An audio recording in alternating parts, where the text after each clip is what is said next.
Hello everyone, welcome back to risk है तो इश्क है। आज से हम लोग फंडामेंटल एनालिसिस सीखना चालू करेंगे।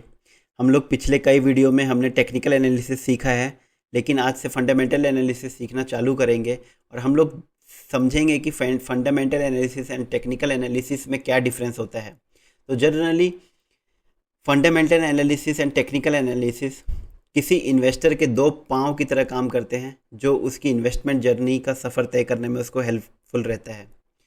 सो फंडामेंटल एनालिसिस से हम लोग ये पता करते हैं कि किस स्टॉक को लेना है, यहाँ पे किसको लेना है, इस पे ज़्यादा फोकस रहता है। एंड टेक्निकल एनालिसिस में उस स्टॉक को कब, कहाँ और कितना लेना है, इस पे ज़्यादा फोकस रहता है।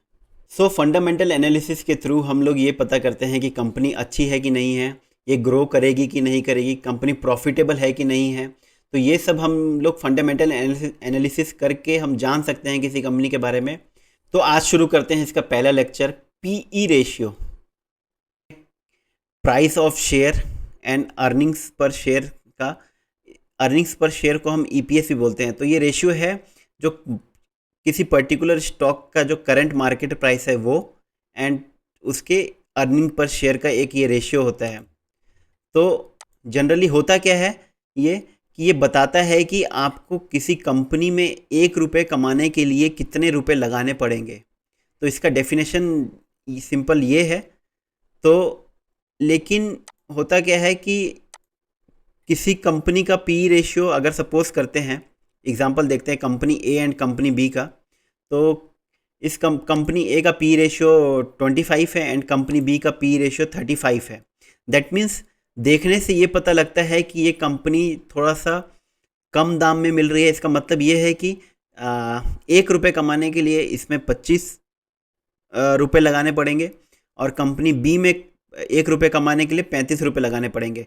तो जनरली लोग प्रिफर करते हैं कम पी रेशियो, लेकिन ये पूरी तरीके से ठीक नहीं है, इसको इस तरीके से नहीं देखना चाहिए। तो चलिए मैं बताता हूँ आपको इसको किस तरीके से आप देख सकते हैं और कैसे पता कर सकते हैं कि ये कंपनी हमारे लिए अच्छी है। तो अब तक हमको पता लग चुका है कि पी रेशियो कम होना एक इन्वेस्टर के लिए अच्छी बात है, लेकिन यहाँ पे एक ट्विस्ट है। हमको समझना पड़ेगा थोड़ा डीप में जाके कि ये पी रेशियो कम है तो ये क्यों कम हो रहा है। तो इसको हम डिफरेंट केसेस के थ्रू हम लोग समझेंगे। तो चलिए देखते हैं। तो पहला केस है, अगर प्राइस किसी भी शेयर का इंक्रीज़ हो रहा है एंड अर्निंग्स किसी शेयर का डिक्रीज़ हो रहा है, दैट मीन्स पी रेशियो उस शेयर का क्या होगा, बढ़ेगा, क्योंकि ये डायरेक्टली प्रोपोर्शनल है, इन्वर्सली प्रोपोर्शनल है। सो ये बढ़ेगा, ये घटेगा, तो पी रेशियो बढ़ेगा। तो ये इन्वेस्टर के लिए अच्छी चीज़ नहीं है। इस केस को डिक्लेयर कर देते हैं। सेकंड आते हैं पी रेशियो, अगर प्राइस ऑफ शेयर अगर बढ़ता है, अर्निंग पर शेयर अगर फ्लैट रहता है, दैट मीन्स किसी कंपनी का उस पर्टिकुलर ईयर में वो अर्निंग पर शेयर पिछले ईयर के तुलना में लगभग कांस्टेंट रहा है, दैट मीन्स फ्लैट रहा है। सो इस केस में भी क्या होगा कि पी रेशियो यहाँ पे बढ़ेगा। तो ये भी एक इन्वेस्टर के लिए अच्छी चीज़ नहीं है।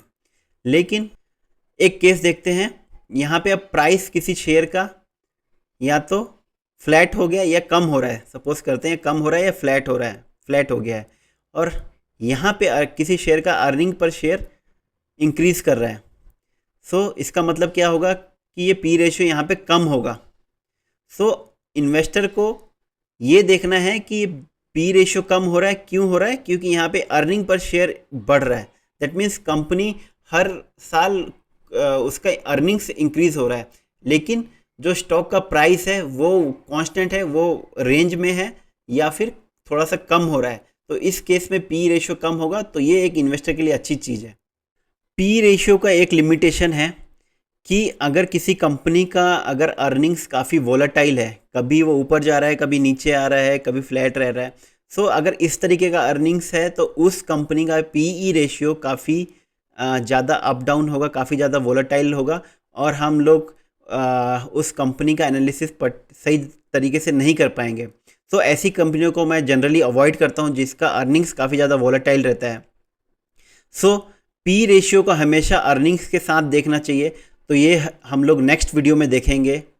तो अभी तक हमको ये पता लग चुका है कि पी रेशियो कम होना इन्वेस्टर के फेवर में काम करता है, लेकिन सिर्फ पी रेशियो कम होना नहीं देखना चाहिए, उसके पीछे जाके ट्रैक करना चाहिए कि वो क्यों कम हो रहा है। क्या ये अर्निंग पर शेयर इसका बढ़ रहा है इस कारण से कम हो रहा है, या सिंपली प्राइस गिर रहा है एंड अर्निंग पर शेयर भी फ्लैट है उस कारण से ये पी रेशियो कम हो रहा है। सो ये सब चीज़ें जाके बैकग्राउंड में जाके चेक करना चाहिए, तब किसी कंपनी का एनालिसिस स्टार्ट करना चाहिए। तो मैं जनरली ऐसा ही स्टार्ट करता हूँ, P ratio and earning per share को एक साथ ट्रैक करके।